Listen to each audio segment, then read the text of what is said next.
Thanks for coming today. My name is Bobby Lauer. I'm the president of Campus Compact.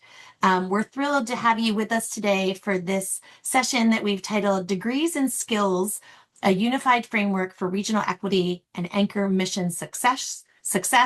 And this is being brought to you in partnership with our colleagues at Opportunity at Work, who I've had the pleasure and real pleasure, and I mean that, of getting to know and learn more about their just incredible work that they lead across the field, and both in the community with higher education, with K-12 communities, and really with so many stakeholders, which is part of what makes today's conversation great. I'm going to be getting out of the way in just a minute, but I just wanted to share a few things on the top end. That is that Riley and Suzanne have a full agenda for today of sharing lots of great information. We were just saying that there's not a lot of time dedicated for Q&A, but we are going to try to keep track of questions and comments that are coming in through the chat.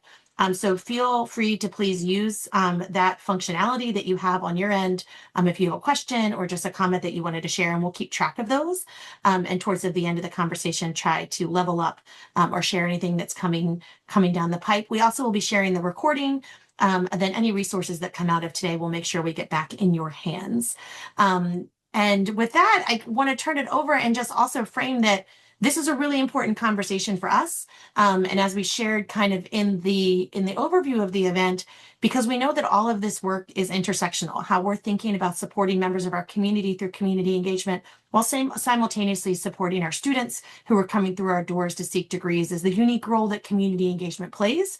And often when we're talking about workforce development, I think we're talking about one direction or the other. We're talking about our students who are going in more traditional degree pathways to think about how we foster workforce development skills and where they're going to go in their professional careers, or we're talking about the work that we're doing in community through non-credit and continuing education. And I think what's awesome about STARS and what we're going to talk about today is this is something where these worlds can kind of come together a bit, and we can think a bigger tent and bigger picture around how we think about workforce development, particularly thinking about STARS and some of the tools that Opportunity at Work is going to share today. So with that, I'm going to turn it over to Riley Ramirez, who is our lead facilitator today, who's the senior manager at Opportunity at Work. And then he's joined by Suzanne Dove, who is the chief education solutions officer for the Center for Academic Innovation at the University of Michigan. And Suzanne shared that she is celebrating her 1-year anniversary at the University of Michigan.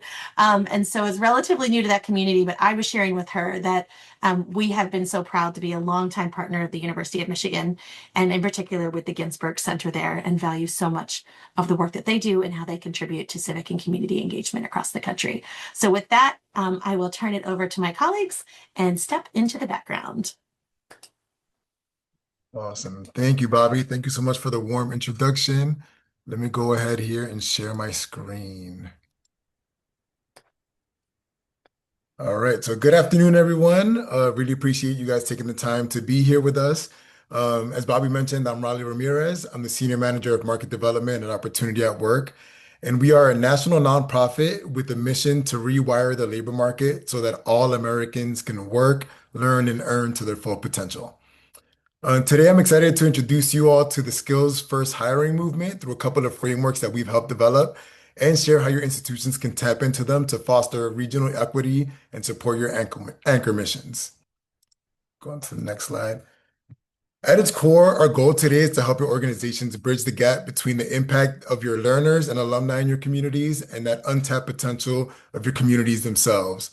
And we're also going to take a look at the end of the presentation at the unique opportunity presented by AI's disruption and how you can lead through the transition in your region. So let's start by looking at the university economic ecosystem. Right, as you all know, in trucking-sized cities, the university is not just a school; it is a primary engine of the regional economy. If the university disappeared tomorrow, the local economy wouldn't just stumble; it would probably collapse. Here's some data that I found really interesting. According to the Initiative for a Competitive Inner City, anchor institutions are the largest employers in 66 of the 100 largest U.S. cities. Right? Really, we have moved from manufacturing being the backbone of the American urban economy to eds and meds being so. When it comes to purchasing power down at the bottom there, anchor institutions collectively spend over $1 trillion annually on goods and services, And unlike corporate headquarters, you all won't just up and move to another state for a tax break. You're rooted there physically and for the long term. And finally, universities often hold the most valuable tax-exempt real estate in urban cores. You all don't just have campuses, you hold the physical footprint of your region's future. So all of this is to say, you aren't just neighbors to the community, you are its primary economic architects. And when you build, the city grows. But what I'm here to show you today is another side of your city you might not be so aware of. Our main focus at Opportunity at Work is the 50% of US workers who do not have a bachelor's degrees, but are what we call STARS, and that's an acronym standing for Workers Skilled Through Alternative Routes. So STARS are workers who have gained skills through work experience, military service, short-term training programs, boot camps, and community colleges, essentially anything short of a bachelor's degree. There are more than 70 million STARS in the labor market today, and that's actually more than half of the workforce. These are workers who are blocked from upwardly mobile jobs because of outdated hiring practices and a faulty narrative that says no degree equals no skills. Here's what's really remarkable about STARS, though. They cut across all regions, all affinity groups, all demographics across the country. There are veterans transitioning from military service. There are people with some college but no degree, workers who have gained skills through apprenticeships, certifications, and hands-on experience. They really are just the majority of our neighbors with a richness and diversity of thought to help organizations and communities thrive for all. This next slide kind of blows my mind, but I want to show you all just how different the experience is for a star versus workers with bachelor's degrees. So our research shows that when a star entered the workforce in 1989 at age 25, they were earning less than a bachelor's degree holder was at that same age. We understand that's the case. A bachelor's degree brings with it another level of value in the labor market. So not surprising at all. But what has changed is in this generation, stars never catch up. Literally 30 years into their career, a star is just starting to earn what that bachelor's degree holder was earning on their first day in the workforce. That inequality is insane, right? We can all agree that a bachelor's degree is super valuable, but is it equivalent to 30 years of work experience? That's essentially the problem that Opportunity at Work is looking to solve, that systematic barrier that prevents stars from accessing opportunities that they're qualified for. A meaningful way to think about stars is to look at their skills readiness for higher wage work, right? Starting at the far right-hand side, you'll see that 39 million forming stars have the skills for incremental wage gains, but could use upskilling for access to more employment pathways and higher potential wage gains. In the middle, there are 34 million rising stars who currently have the skills to significantly increase their earnings through multiple mobility pathways. These are folks that are most affected by the paper ceiling that we'll discuss in a moment here. And lastly, on the left-hand side, you'll see the 3 million stars who are already in high-wage roles today. Their success proves, as we all instinctively know, that stars are already thriving at the upper reaches of the workforce, and they de-risk the further removal of degree requirements from roles that don't actually need them. Following the success of the research that brought about awareness to the size and makeup of the STARS population, we were fortunate enough to partner with the Ad Council on a multi-year national campaign called Tear the Paper Ceiling. Analogous to the glass ceiling for women, the paper ceiling is the barrier that keeps capable workers from contributing to society to their greatest potential and employers from connecting with those workers. It consists of a lack of alumni networks, which you all know are incredibly powerful, biased algorithms and degree screens that keep stars from being seen by hiring managers, and the stereotypes and misconceptions that create that no degree equals no skill fallacy. The Ad Council saw the importance of the skills first hiring movement, and thanks to their reach, there are now tear the paper ceiling ads at bus stops, on billboards, and even on television commercial spots across the country. I want to share with you all actually the first commercial from the campaign. Most hiring algorithms would scream me out. Some bosses couldn't see me as a leader. I've run this place for 20 years, but I still need to prove that I'm more than what you see on paper.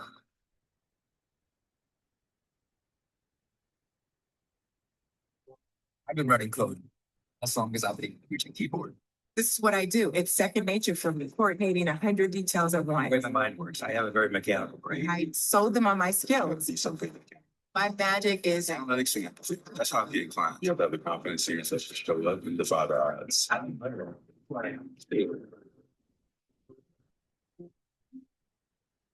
I never got a college degree. And today I'm the CEO of my own company. People want to tell me I'm one in a million, when actually I'm one of millions. The stars are all around us. It's time for them to shine.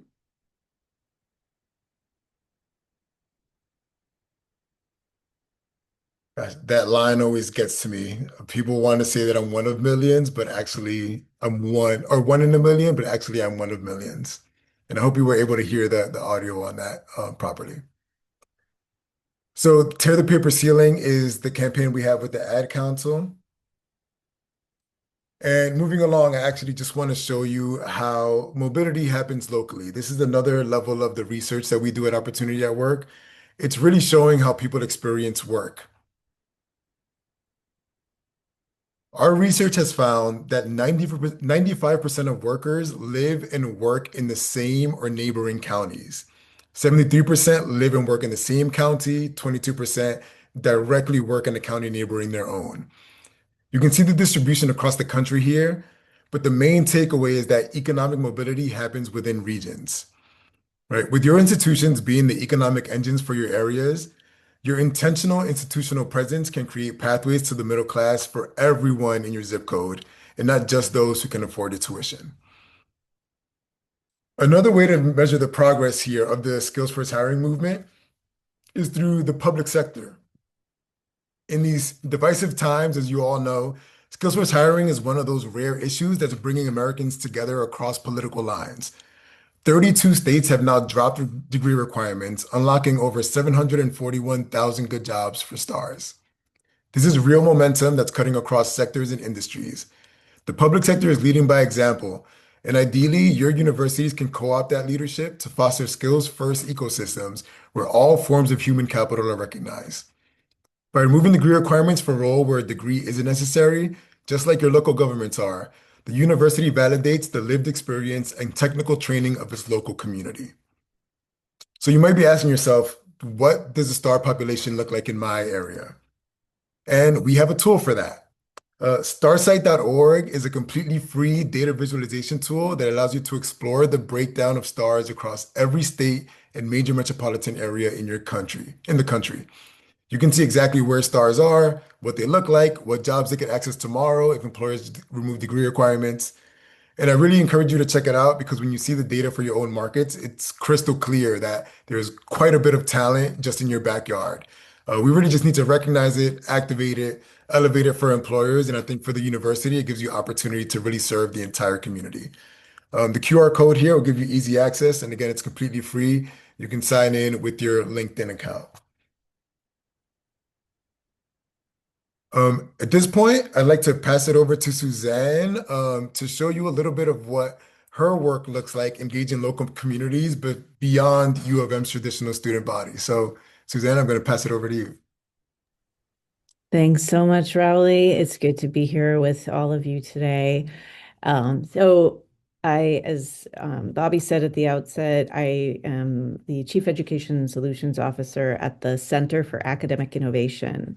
And I wanted to call that out because it might be a slightly different university entity than some folks on the call are used to hearing from. Often this work is driven by a center like the Ginsberg Center, sort of community-based learning and research kind of entity within the university.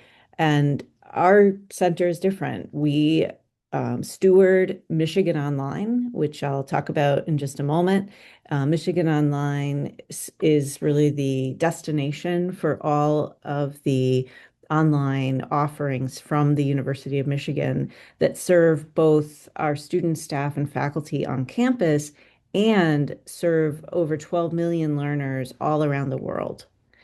So when I joined last year, one of the partnerships that I was really excited to learn about is with the city of Detroit. And the way that I connected with opportunity at work actually is by discovering, as I was, I'm not from Michigan, I'm from the neighboring Mitten state across the lake. I'm from Wisconsin.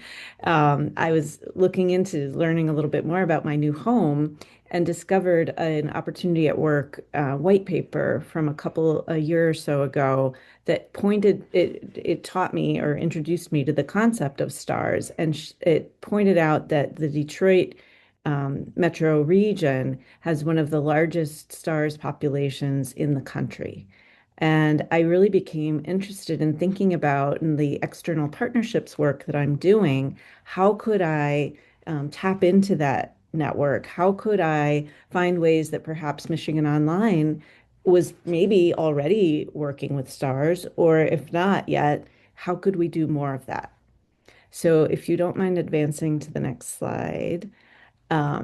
What we do with Michigan Online is to work with faculty from the University of Michigan to develop high quality asynchronous learning opportunities, experiences. They mostly are courses, but we have many enhancements and experiences that can be linked together with those courses to really offer a wide portfolio of experiences that meet learners where they're at.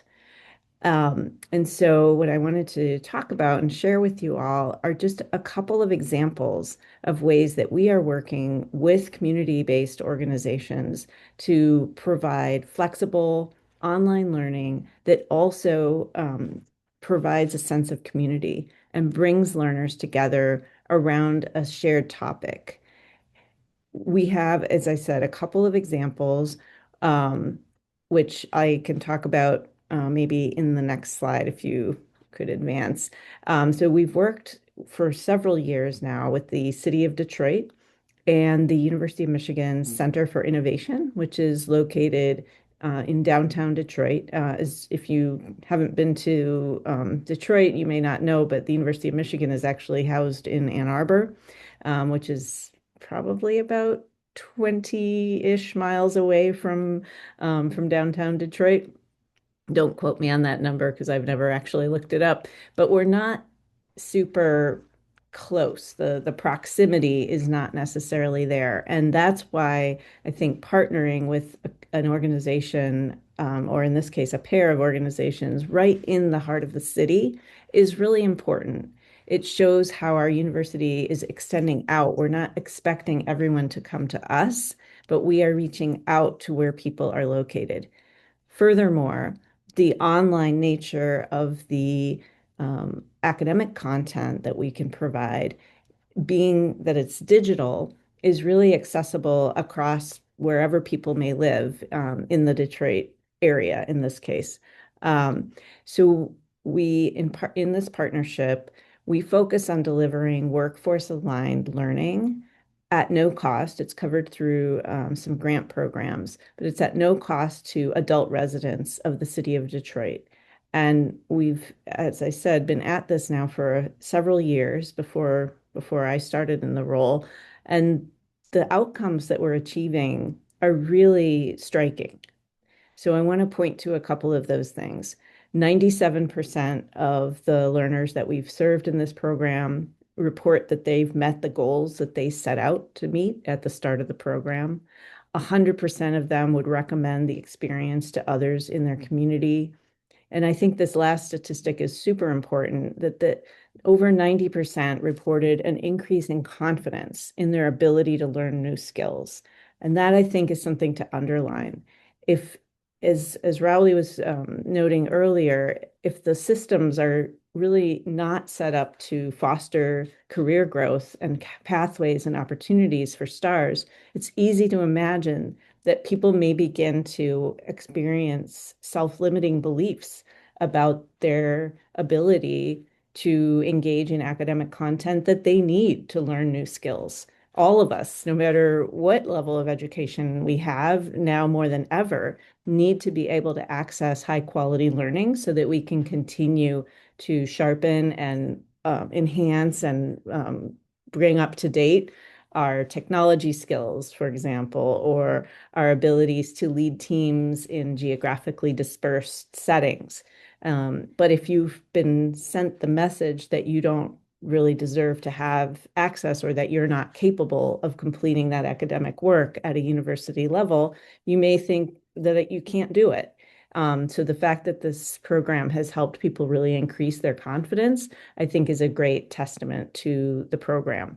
In fact, we've noticed a significant number of learners coming back to continue taking multiple courses with this program.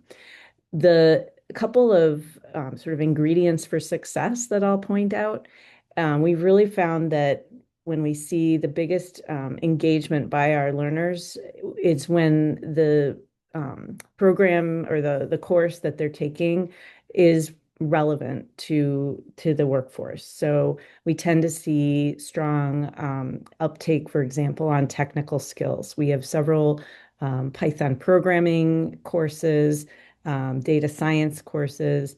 Those seem to be well received by our audiences. I think it's also important to emphasize that, excuse me, the structure of this partnership is not fully online. It's hybrid. And some of you may be thinking, as I'm talking about this Michigan Online, you may be wondering, is online learning or is asynchronous, self-paced learning, is that really going to deliver these results? I think that one of the keys to success is the hybrid nature of this program.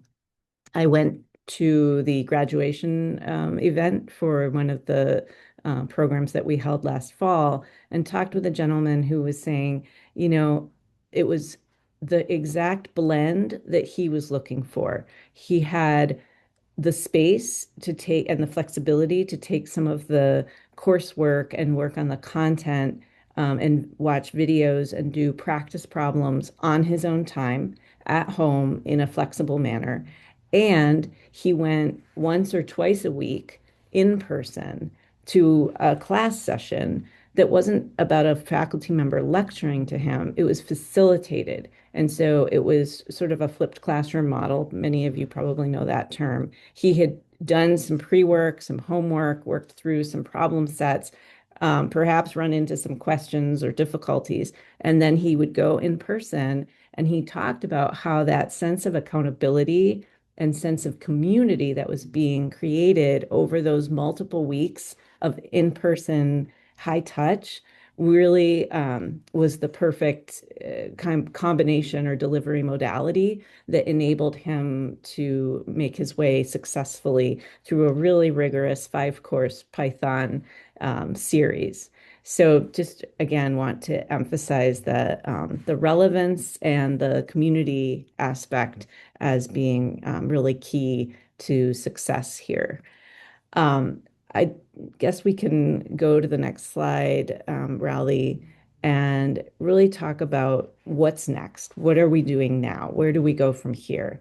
So building on these early outcomes, we're finding actually that the existing partnership that I just mentioned is not the only one. There are other community-based organizations that want to support learners in the Detroit area that are really, I think, focusing on centering the needs of STARS. And they're now reaching out to us to ask us to work with them. There are foundations that want to support STARS. And we're in conversations with some of those entities to see if there might be ways that we could partner. We have something really powerful, I think, through the Center for Academic Innovation, through Michigan Online, that we can work both internally in the university to connect, such as we did with the Center for Innovation in Detroit. And we can also work externally with organizations that are really connected to the community, that have a great finger on the pulse of what are those learning needs. I think starting with listening to our partners and to the learners to identify skill gaps that they care about, and co-creating responsive learning experiences that are going to really drive that career mobility, and especially with artificial intelligence, as Rowley's going to talk about in a moment.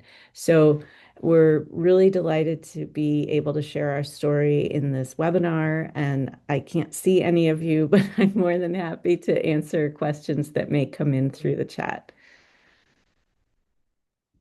Thank you so much, Suzanne.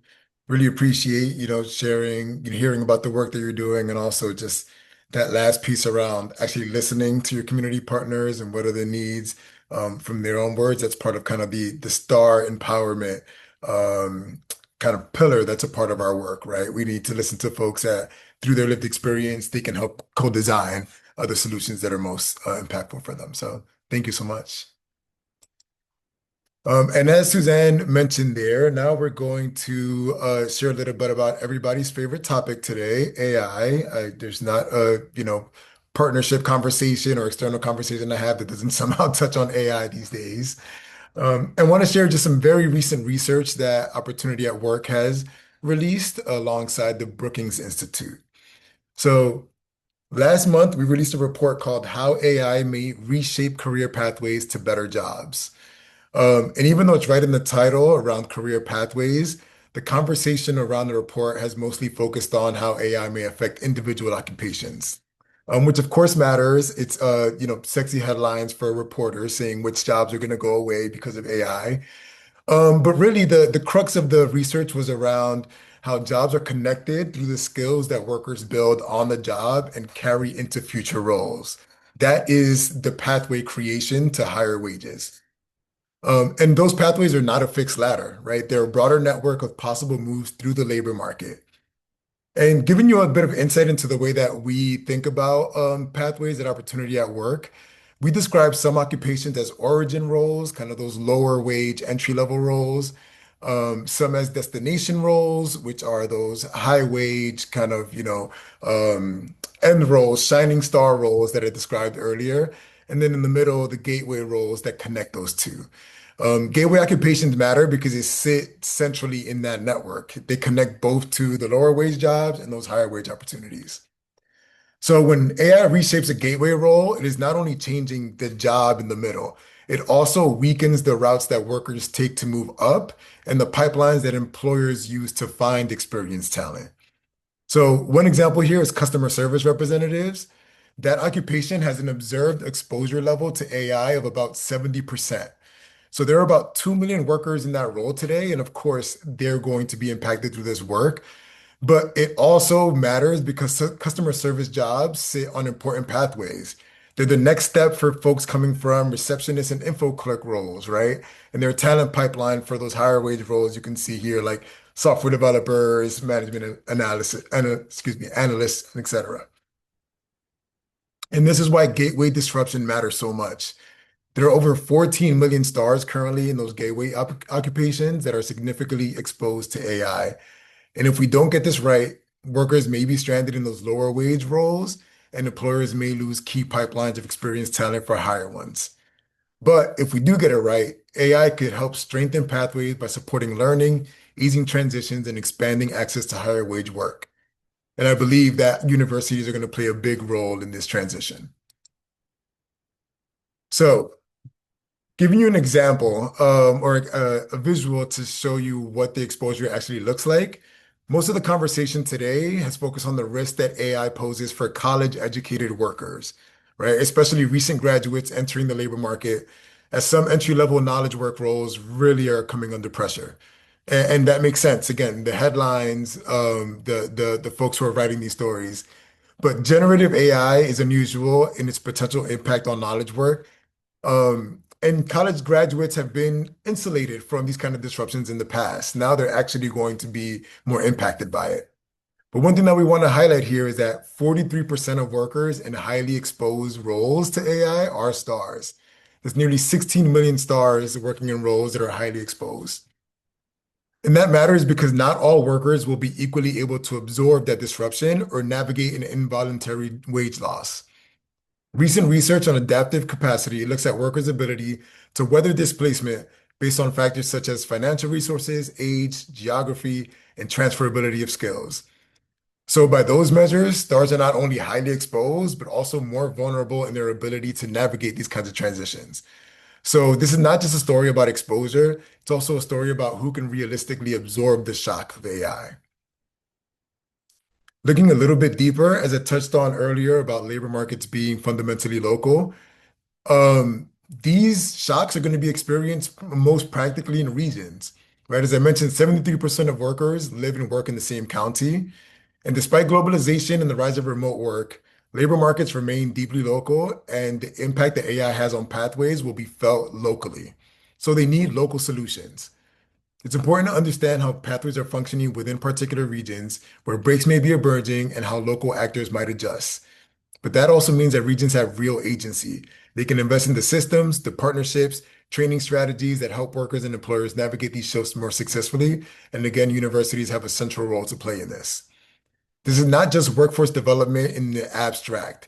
It is a regional coordination challenges that involves employers, educators, intermediaries, and workforce systems. Kind of like the work that Suzanne touched on, University of Michigan Online and Detroit communities.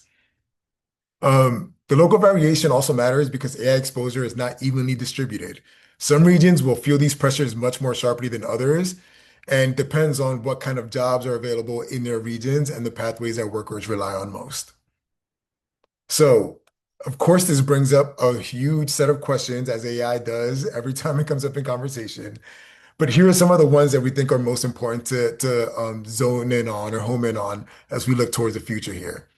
We're still very early in AI adoption, so the outcome is not fixed. Like we have choices to make right now about whether AI weakens pathways or strengthens them to opportunity.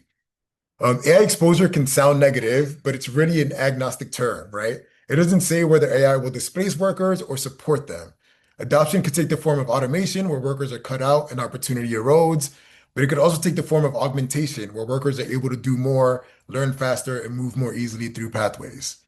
But these outcomes won't happen automatically. They depend on choices that employers, educators, workforce leaders, and policymakers make now about job design, skill building, hiring, advancement, and again, that crucial coordination across all of those systems. So these are the urgent set of questions that we have for the field. We need to understand how AI is reconfiguring job pathways, what skills are becoming more valuable, who has access to building and signaling those skills, and we have to pay close attention to where local actors are finding promising solutions and whether those approaches can be strengthened or scaled. Like this is a collective action problem. For any single employer, the short-term incentive may be to use AI to cut costs and increase profits. But if too many employers make those decisions without investing in those roles and pathways that develop talent, the longer term consequences will be super negative. 3, 5, or 10 years down the line, employers may find that the internal and external pipelines they depend on no longer exist. But that's why this moment matters. And the choices that we make now, choices that invest in workers, preserve mobility, and help ensure AI strengthens pathways rather than erode them, are so important. That Brookings report, again, is called um, sorry, I'm blanking on the name right now. It is How AI May Reshape Career Pathways to Better Jobs. There's a lot of conversation happening around it, but I encourage you all to take a look at it and see how your organizations can lead in thinking about AI disruption for your local ecosystems and the pathways for workforce mobility and economic mobility in your regions. So that brings us to the end of the presentation. I know we're a little bit early here, so want to open it up and see if there are any questions, any thoughts that folks would like to share, and we can answer some of those here. Just looking at the chat, looks like Suzanne got the question around tuition structure, courses. Great, thank you for that. Suzanne? Yes. Chief Education Solutions Officer. I'm happy to put my LinkedIn address in the chat. I'll provide that. Did you just go free ball? Yeah. No. How did you do so fast? I almost see it getting asked. Any other questions? Happy to share more about. Awesome. Thank you, Suzanne. Sure, no problem. Our work, yeah, the STARS framework.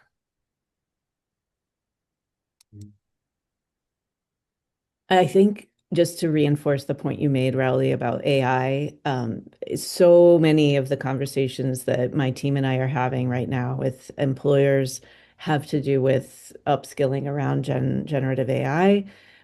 And I think one of the tensions or sort of patterns that I'm hearing is that employers understand that not everyone, many organizations will have access to the same kinds of generative AI tools, and the differentiator is going to be the people.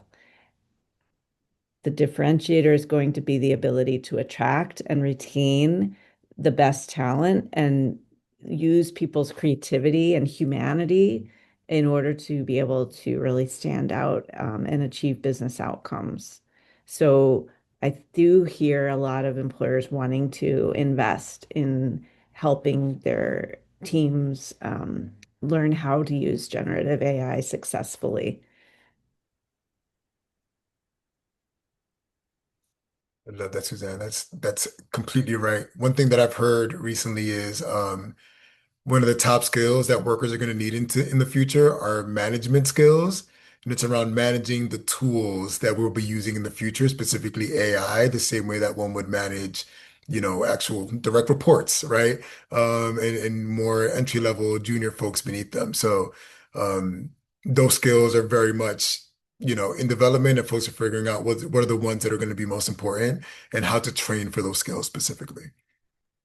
Yes, I fully agree. And related to that, something I also recently heard was that um, our ability in the past, we've been judged on our ability to execute, and that in the near term, near future, we will be more evaluated based on our ability to create the environment or the context in which agents can execute. And so really understanding how to articulate the goals, what are we trying to achieve, what does success look like?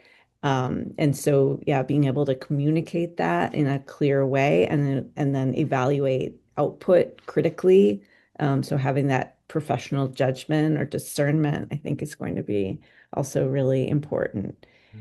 I see some Yeah, questions coming in, so I'll stop talking and let Bobby I was just going to make sure guide we were us. seeing the, yeah, I was making sure we were seeing the Q&A in addition to what's in chat. So appreciate it. So two questions that are in Q&A are, one, is there a list of courses that people can look into? And then Riley, the second one is, what should higher education's response be to support STARS? Kind of what are the recommended sort of actions that higher education can take to support STARS? So not sure who's best to tackle the question about the list of courses that they can look into. Uh, if that's a list of courses that we've delivered in these Detroit partnerships, I'm more than happy to provide the list, Bobby, to you, and maybe you could circulate it if that works. That works great. Okay. We can send that out to everyone. Sure. Happy to do that. And for the second question, I think it's also kind of tied to Julie's question in the chat here. What can universities do? What actions can they take? I think one of the most clear-cut ways is, given that positioning of being an anchor institution within your region, looking at what the states are doing around removing degree requirements from jobs that don't need them. There's a big push right now around evaluating your job descriptions and what you're hiring for. So, what are the skills that are actually needed that you want somebody to come in the door with, as opposed to the skills that will be learned on the job, as most skills are when it comes to, professional development, right? So, looking at what are those, middle skill roles at universities where stars can actually come in and one, support the university missions and their work, but also elevate their communities, right? And now be a part of this huge regional player in their space, I think is one that's a very easy, I don't know if it's easy. Change management is never easy, but it is a visible, clear one that folks can take immediately. I think to that point also around the vendors and the university spends in their regions, looking at, a diversity of vendors, right? Who are folks that are doing great work, who come from non-traditional backgrounds, who may not have degrees, opening opportunities, giving part of your, spending funds to some of these organizations will really help move the needle on elevating them and their work. And again, those pathways that they can move to as they build their businesses and their careers. Yeah, the two things I just wanted to add to that. So one, I think a really important point that you just made, really around like when we're thinking about the anchor hiring space and looking at really the hiring space in particular, we know that that work has been particularly challenged the past few years as institutions and all public institutions have navigated a shifting set of federal policies and restrictions. And I do think this focus on stars as a population target might be an opening for some folks to think about this work in a different way. And could be an interesting, there's a lot of initiatives at the state level across states across this country in very different political contexts that are around really addressing stars, even if they're not using the language of stars. And I think that's one of the things I liked in getting to know the folks at Opportunity at Work, of just like having some new language to put to this population that I hadn't necessarily heard, at least in my context in my state. So I thought that was really relevant, in addition to some of what you were just sharing. Yeah, thank you, Bobby. I'm seeing in the chat another couple questions. Julie, to your question around, those in higher education who would argue this information supports the importance of young people to get a degree. Absolutely. We wish everyone could get a bachelor's degree, right? We know the importance and the value of that. And, realistically, our work is one for folks who, for whatever reason, life happens, weren't able to complete that bachelor's degree, but still have a wide array of skills and experience that they can use to help organizations reach their missions. To give them those opportunities for where it's a win-win situation. They get to move, up in their careers, but also organizations get to get that extra level of value that they bring to the table. Um, Also, we're working with some organizations. I believe, Bobby, you mentioned that your a conference recently that College Unbound was, spoke to the essentially the need for giving credit for folks who have the experience and moving them along to get that bachelor's degree. We're very much a college and organization where, yes, bachelor's degrees are super valuable, and there's a lot of skill out there that's being overlooked because of, for whatever reason, folks couldn't get those degrees. I find that to be one of the biggest hurdles sometimes is college for prior learning. I mean, I know some universities or some post-secondary institutions do a great job of it and have really made it a point to go full bore into that. But I think a lot of traditional four-year institutions where I've spent my academic innovation career have just not, it's just been too challenging. And I've gotten personally impatient and felt like there are people out there with needs right now. And that's why I feel really grateful to work with Michigan Online, because we have faculty developed courses that they don't carry academic credit with them, but they do offer a certificate of completion with the full faculty, the full Block M from the University of Michigan. And faculty are engaging, not always throughout the period of the course, but I've seen faculty show up for these graduation ceremonies. I've seen them go to the community to celebrate the accomplishments of the students who worked so hard to go through these series of courses and produced, amazing work. And so that really feel like Michigan Online, and maybe, people on this call, you may have an online learning unit or a continuing education unit that does digital learning, that could also be reaching people who have, busy lives and, may just be looking for something from your university that doesn't necessarily have to carry an academic degree or credit with it, but really will serve their workforce or their career goals. Yeah, I agree completely. And I think the thing that I just wanted to add to Raleigh's comment, and Suzanne just backed it up, is that this space that all of us here within Compact, and as we think about in civic and community engagement, we're all wrestling with the challenged kind of trust gap in higher ed and really addressing like confidence and public trust in the institution. And much of that is about, the role of higher ed in society. And I think this ability to talk about both and college, like a college and approach, particularly as we think about eliminating the power of community engagement, is a really powerful narrative for us to lean into. And I think does help respond to the broader questions of how do our institutions benefit all of society when we know that the vast majority of society, unfortunately, are not, attending college and do not have degrees. And there is just, so I think that this work, part of why it resonates with me right now and is excited to bring this to our community is that this is a moment where I think we need to be elevating stories of impact that talk about a college and approach too, in ways that, to the point, to what Julie said here, that ultimately we would like to see everyone have an opportunity to gain a college degree and to create that generational wealth opportunity for their family.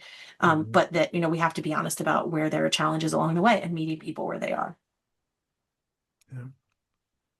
I love that. Thank you, Bobby. Just one last, I see Mary's question here around, employers that are working with higher ed institutions to solve kind of these workforce issues. One great example that we are partnering with now, just beginning conversations in the state of Kentucky, they actually created a tactical team called the Strategic Workforce and Talent Team that brings together employers, the government, higher ed institutions, community and continuing technical education programs, so that when an employer comes to the state or comes to a workforce board and says, hey, we need this many workers for these opportunities that are coming up, it's a coordinated effort between all of the players in the region to say, well, these degreed workers can fill these roles, and these community college graduates can fill these type of roles. And the skills that are needed from the employer are literally integrated into what everyone on the spectrum, right, on this team can do together, so that organization's, that employer's needs are met, excuse me, in the most efficient way, right? So as I mentioned before, labor markets are regional. So it actually takes coordination across the spectrum, from the government to workforce boards to community, technical, university system, to work together to fill those needs. It is the Strategic Workforce and Talent Team. SWAT is what they call it. Yeah, you're welcome. And those are the kind of examples that, through the Tear the Paper Singing Coalition, we elevate, we share on a national level to say, people, this is happening. Communities are doing this right now and working together to solve these workforce needs. And the more you see those examples, the easier it is to kind of remove the perceived risk of taking on a new initiative. So you'll be hearing more of that from us pretty shortly here around that SWAT team. Awesome. I think that wraps up most of our questions and the comments. So I just want to thank Raleigh and Suzanne on behalf of Compact and our whole team. We will make sure, I'll ask Raleigh to send me any sort of links. Suzanne, if you could send me that course listing, and we'll make sure we get everything out to registrants along with the recording. And appreciate you all being here, and hope that you may be interested in kind of following up. Raleigh and Suzanne are also completely open. As you can see, their email addresses are here. So feel free to take the next step in connecting directly with them, but we'll also provide their information in a follow-up email. So thank you all for being with us this afternoon, and have a great day. Thank So you. much, everyone. Bye. Bye-bye.